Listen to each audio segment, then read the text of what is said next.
Welcome everyone to Whimsy Woven Stories. Here, we explore gripping tales of real-life twists.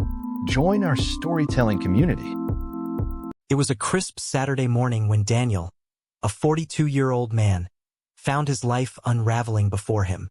His wife, Sarah, 39, had been unusually distant lately, and the tension between them was palpable.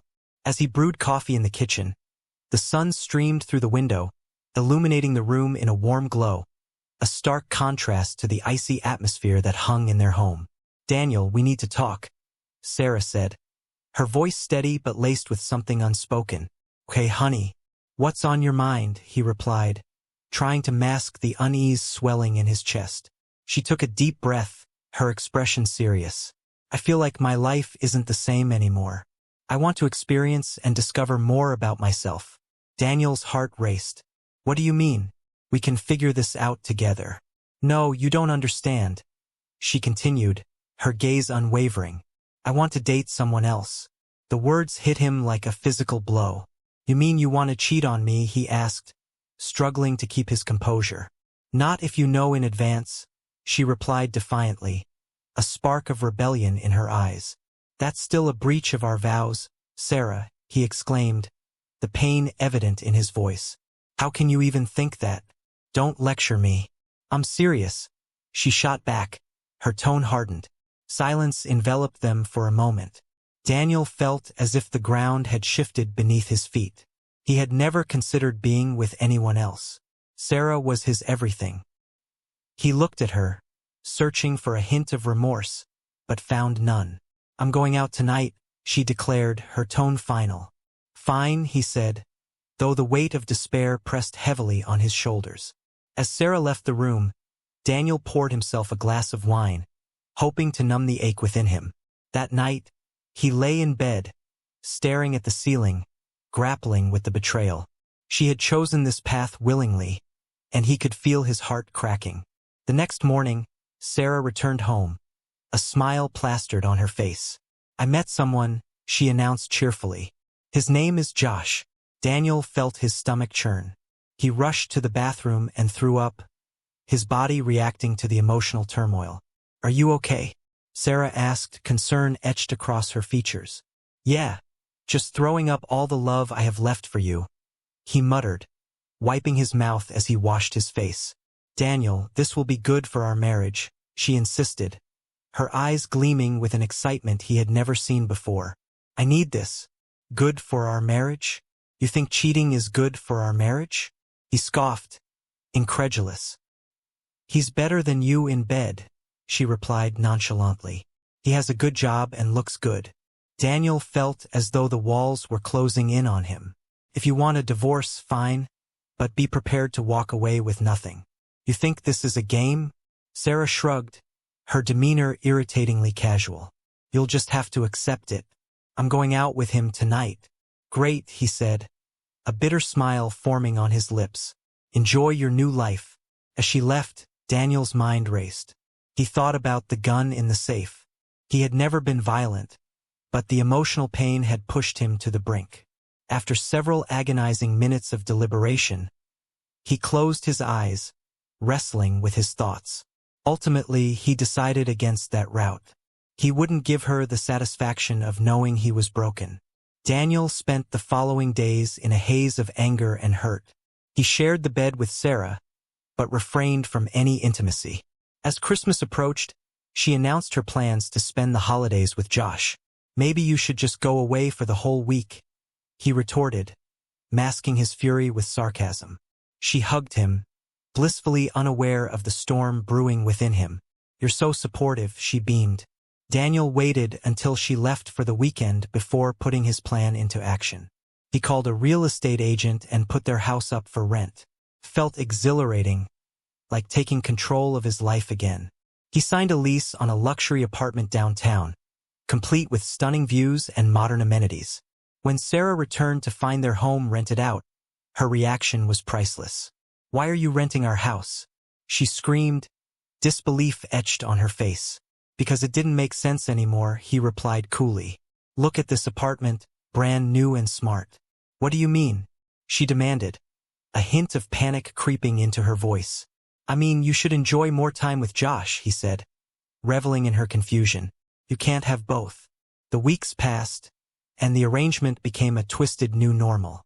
Sarah continued her relationship with Josh while Daniel thrived in his new space. He started going out more, meeting new people and rediscovering himself. He felt empowered, and with that empowerment came a darker desire for revenge. He learned about Josh's job and family through casual conversations, gathering information like a predator stalking its prey. Daniel's heart hardened as he contemplated how to exact his revenge without losing everything in the process. He wouldn't destroy Josh's life, he just wanted to ruin it. One day, Sarah arrived at his apartment looking despondent. "Things aren't going well," she admitted, her eyes glistening with unshed tears. "Really? I thought you were living your best life with Josh?" Daniel taunted, his lips curling into a smirk. "I didn't think it would be like this," she confessed, frustration evident in her tone. "It's not going the way I expected," he feigned concern. "But you told me one man can't fulfill your needs. You wanted to taste more. Remember?" Her face twisted in anger and hurt. "That's not fair, Daniel." As Sarah continued to struggle with her choices, Daniel reveled in his control. He began to embrace the role of the emotionally detached husband, casually dismissing her pleas for more time together. When she suggested spending more weekends at his place, he only responded with a cold smile, reminding her of her choices. "You made it clear that you wanted this," he would say, the bitterness coating his words like poison. Sarah became a fixture in his life, but not in the way she had imagined. She would come over expecting to rekindle their romance, only to find Daniel had no intentions of accommodating her desires. He maintained his stance, enjoying the power dynamics that had shifted so dramatically. With each visit, Daniel's heart grew colder. He saw Sarah for what she had become, a woman willing to betray their life together for the fleeting thrill of a new relationship. It fueled his desire for revenge. As time passed, Daniel's plans solidified. He knew he wanted to break Josh down, to make him feel the pain that had consumed him since Sarah's betrayal. He began to plot subtly, ensuring that Josh's life would become increasingly difficult. He started by spreading rumors about Josh at work, planting seeds of doubt among his colleagues. "Have you heard about Josh? Rumor has it he's been slacking off lately," Daniel would casually mention to anyone who would listen. The whispers spread like wildfire, and soon Josh's reputation began to crumble. Meanwhile, Sarah remained blissfully unaware of Daniel's machinations. She visited him regularly, each time more desperate for his affection. But Daniel only offered her indifference. "You wanted this life, remember?" He would remind her, enjoying the sting in her eyes. One night, as Sarah lay beside him, she turned to him, her voice trembling. "I miss you, Daniel. I want you back." Daniel feigned consideration. "You're still with Josh, aren't you? Why would I want to disrupt that? I thought you would understand," she pleaded, her voice thick with emotion. "You wanted to explore, Sarah," he said, his tone icy, "so explore." As she left his apartment that night, tears streaming down her cheeks, Daniel felt a sense of satisfaction. He had taken control of his life, and he would make sure Sarah paid for her betrayal. Months passed, and the holidays approached again. Daniel's plan to take revenge was nearly complete. He had successfully tarnished Josh's reputation at work, and the strain was showing in their relationship. Sarah came to him one evening, her face pale and drawn. "Josh lost his job," she confessed, her voice barely a whisper. "Really? That's unfortunate," Daniel replied, masking his satisfaction. "I don't know what to do," she said, anguish etched on her features. "I thought we were building something together." Daniel felt a dark thrill coursing through him. "You wanted more than one man, didn't you?" he retorted, a cruel smile playing on his lips. "Looks like you got what you wished for." One evening, as Sarah visited him, she looked more desperate than ever. "I'm not happy, Daniel. I thought I could handle this, but it's not what I imagined." Daniel's heart hardened further. "You made your choices, Sarah. I'm just living with the consequences of your decisions." She looked at him, eyes pleading. "I want to come home. Please, give me a chance to prove I can make this work." Why should I believe you now? He challenged, leaning back with a smirk. You said one man wasn't enough for you. You told me you wanted to explore, to taste more. Her face fell, a mix of regret and anger flashing in her eyes. I thought I wanted that, but I was wrong. Daniel stood, the distance between them a chasm. You chose this life. You thought you could have your cake and eat it too. But look where that got you. Sarah's despair deepened, but Daniel felt no sympathy. Instead, he reveled in his own power, knowing he had orchestrated this chaos. As she turned to leave, he called after her. Take it or leave it, Sarah. You made your bed, now lie in it. Days turned into weeks, and Daniel's once calm and methodical approach to revenge began to slip into obsession. He spent hours crafting more elaborate ways to tear Josh's life apart, ensuring the man who had come between him and Sarah would pay dearly. Josh's career had been wrecked, and rumors of his incompetence and disloyalty had spread so widely that no company in the city would touch him. But for Daniel, that wasn't enough. He needed more. Sitting in his apartment one night, Daniel sipped a whiskey, the amber liquid swirling in his glass as he contemplated his next move. The satisfaction he had felt when Josh lost his job had dulled. His bitterness toward Sarah lingered like a dark cloud that refused to dissipate. There was a nagging voice in his head, whispering that destroying Josh wasn't enough to make up for Sarah's betrayal. She needed to suffer more. One evening, Sarah arrived at his apartment, her eyes hollow and her spirit visibly broken. She was a shell of the vibrant woman she had once been, worn down by the weight of her choices. Josh had been increasingly absent, preoccupied with his own crumbling life. Sarah had lost the spark she once had for him, and now she found herself drifting back to Daniel, yearning for the stability she had thrown away. Daniel, she began softly, sitting across from him at the kitchen table. I know I made a mistake. I've been selfish. I thought I needed to explore, to feel something different, but all I feel now is emptiness. I want to come back to you. Can we just try to rebuild? Daniel leaned back in his chair, studying her. Her vulnerability was palpable, and for a moment, a flicker of the old love they once shared tugged at his heart. But that flicker was drowned out by the cold satisfaction he'd come to crave. Why should I believe you, Sarah? Daniel asked, his voice low, almost a whisper. You've said this before. You made your choices, and I've been living with them every day. Sarah reached out across the table, her hand trembling. I know I hurt you, but I've learned from my mistakes. I'm willing to do anything to make things right between us. Daniel narrowed his eyes, his mind racing. Anything? He thought about her words. Could he really trust her? Would he ever be able to let go of the betrayal that had hollowed him out? He wasn't sure if he could forgive her, but he knew one thing. He wasn't done making her feel the pain he had endured. Anything. Huh? Daniel's lips curled into a half-smile, though there was no warmth behind it. We'll see about that.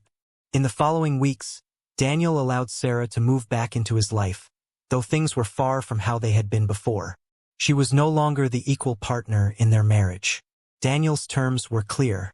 She would have to earn her way back into his heart, and she would have to live with the consequences of her actions. He watched as she tried to rekindle their romance. Her attempts at affection met with cold indifference.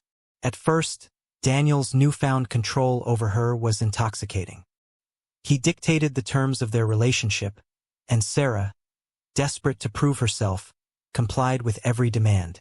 She doted on him, cleaned the apartment meticulously, and cooked his favorite meals. But nothing seemed to be enough to melt the ice between them. But the longer this dynamic continued, the more Daniel realized that his revenge wasn't giving him the satisfaction he craved. The power he had over Sarah was fleeting, hollow. His anger toward her wasn't diminishing, it was festering. Every time he looked at her, he was reminded of the betrayal, and it poisoned every interaction they had. One evening, as they sat in silence over dinner, Sarah finally broke down. I can't do this anymore, Daniel. I've tried so hard to make things right, but it's like you enjoy punishing me. Is that all you want, to see me suffer? Daniel didn't answer right away. He stared at his plate, feeling a strange emptiness in his chest. The revenge he had meticulously plotted, the cold distance he had kept between them, it had all led him here. And for what? He didn't feel better. He didn't feel whole. "I don't know," he said quietly, his voice laced with uncertainty. "I thought seeing you hurt would make me feel better. But it hasn't. I'm just lost." Sarah looked at him, her eyes brimming with tears. "We can't keep doing this. If you can't forgive me, then maybe we need to let each other go." For good this time, Sarah's words hung in the air. And for the first time in a long time, Daniel considered the possibility of truly letting her go. The idea terrified him. As much as he had resented her, as much as he had craved revenge, the thought of a life without Sarah was an abyss he didn't want to face. The following morning, Daniel called in sick to work and spent the day wandering through the city, lost in thought. He passed by the places he and Sarah had once visited together. The coffee shop where they had their first date. The park where they'd spent lazy Sunday afternoons. The memories felt distant, like they belonged to someone else. That evening, Daniel returned to the apartment to find Sarah sitting on the couch, her suitcase by the door. She looked up at him, her face pale and drawn. But there was a calmness in her eyes that hadn't been there before. "I'm leaving," she said simply. "I don't think we can fix this. Maybe in another life things would have been different, but I've caused too much damage." Daniel stood in the doorway, a lump forming in his throat. He wanted to say something, to stop her, but the words wouldn't come. He had fought so hard for control, but now that it was slipping away, he realized he had been holding on to the wrong things. "I loved you, Daniel," Sarah continued, her voice cracking, "and I still do in some way. But we're not the same people anymore. I can't live like this, and I don't think you can either." As she walked toward the door, Daniel finally found his voice. "Sarah, wait." She stopped, turning to face him, her eyes filled with a mixture of hope and sorrow. "I don't know if I can ever forgive you," he said, his voice shaking. "But I don't want you to leave like this. I don't want it to end with hate." Sarah took a deep breath, tears spilling down her cheeks. "I don't want that either." For the first time in months, Daniel felt the weight of his anger and resentment lift just a little. It wasn't forgiveness, but it was the first step toward something better. A truce maybe, or at least an end to the war they had been waging against each other. Sarah left that night, her suitcase in hand, and Daniel watched as the door closed behind her. The apartment felt impossibly quiet, and for the first time he allowed himself to grieve. Not just for the loss of Sarah, but for the life they had once shared. He hadn't been able to forgive her, but he knew now that holding on to his anger would only destroy him further. In the months that followed, Daniel focused on rebuilding his life, not out of spite or revenge, but for himself. He moved out of the apartment that held too many memories and started fresh in a new place. He continued to see a therapist, working through the pain of Sarah's betrayal and his own complicity in their downfall. As for Sarah, she disappeared from his life for a time. Daniel heard through mutual friends that she had moved to another city, trying to start over. He didn't reach out to her, but in his heart he wished her well. In the end, Daniel realized that revenge had only deepened his wounds. It wasn't until he let go of the need for retribution that he began to heal. And while he and Sarah would never find their way back to each other, he had learned the most important lesson of all. Sometimes the only way to move forward is to let go. Thanks for listening. Share your opinion in comment section and also do like and subscribe to the channel.